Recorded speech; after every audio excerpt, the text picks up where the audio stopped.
You are charged with the felony offense of tampering with evidence. Officers initially arrived on scene, flagged down by the defendant and her mother, and the defendant and the mother showed officers, well, officers could smell a stench coming from the apartment of rotting body decay. They went in to the apartment and found a 5-year-old child who was deceased and wrapped up in blankets in the closet, in the bottom of the closet. Homicide detectives were called to the scene to follow up on what occurred. They spoke to the defendant. They read her Miranda warnings. She was brought in to give a statement. The defendant waived her warnings and spoke to the detectives. She stated a couple of different things. One, she initially told the officers that on Friday, August the 23rd, that she was picked up by Santiago Esperanza in order to bring she and her daughter back to his residence at 7835 Grow Lane, apartment 1206, which is where the body was found, for the night.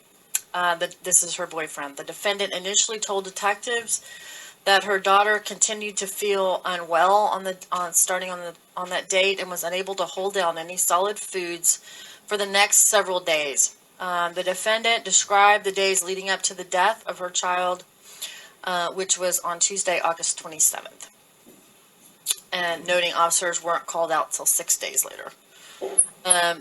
Whereas her daughter, she states that her daughter, the days leading up to her death on the 27th, needed assistance standing up, was unable to hold down any food, all the while being deprived of her asthma machine that had been utilized while staying with the defendant's parents, the grandparents. The defendant was convinced that if she called paramedics about her daughter's illness, that Child Protective Services would get involved and would take her child away from her. The defendant initially stated that she was giving her daughter a bath, and that there was a bottle of toilet bowl cleaner that was within reach of the child. She left the child alone for a few minutes, and she returned. She said there was an empty bottle of the cleaner floating in the bath water next to her daughter.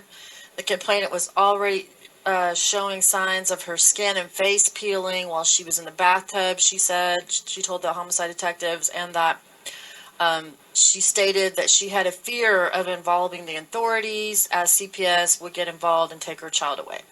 The defendant stated she felt the complainant would recover from her injuries due to her caring for her at home, but that the child ultimately expired on Tuesday, August 27th, 6 days before officers were called to the scene.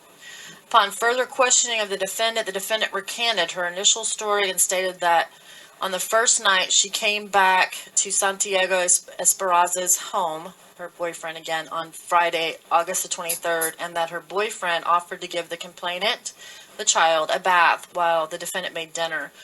The defendant stated the door was closed, and upon opening the door, she observed her boyfriend with the daughter, in which she said the daughter was already exhibiting chemical burns to her extremities and also displayed some redness and possible bruising to the complainant's forehead. The defendant states that in concert with her boyfriend, that they decided to put the child in bed that evening without calling for emergency medical services, and she said that she continued to add that she did not seek EMS for the child at this time. The defendant stated that she took her injured child with her to another vacant apartment so that the mother of her boyfriend's child and other children could spend the night with him without seeing the defendant or the injured child. The defendant states that she spent the night on Sunday, August 25th in an empty apartment unit on the premises with her injured child without calling emergency personnel. The defendant continued to add that she was allowed back into her boyfriend's unit the next morning on Monday, August 26th, and that the child ultimately died on the afternoon of Tuesday, August 27th. The defendant stated that she wrapped her daughter up in a blanket and put her in the bedroom closet without calling the authorities, as she did not want to let her go, she said. She told the officers. The defendant neglected her duty in which to support her child with proper medical care, especially in case of extreme injury, and also failed to seek appropriate and immediate care, and also concealed evidence of this homicide charge, which may be filed later, Judge, once the autopsy is concluded on the child. Ms. Torres, based on the nature of the allegations, I'm setting your bond at $50,000. You'll be seeing the judge in the 351st District Court. When you get to that court, if you're unable to post this bond, you certainly can ask that judge to reduce the bond for you.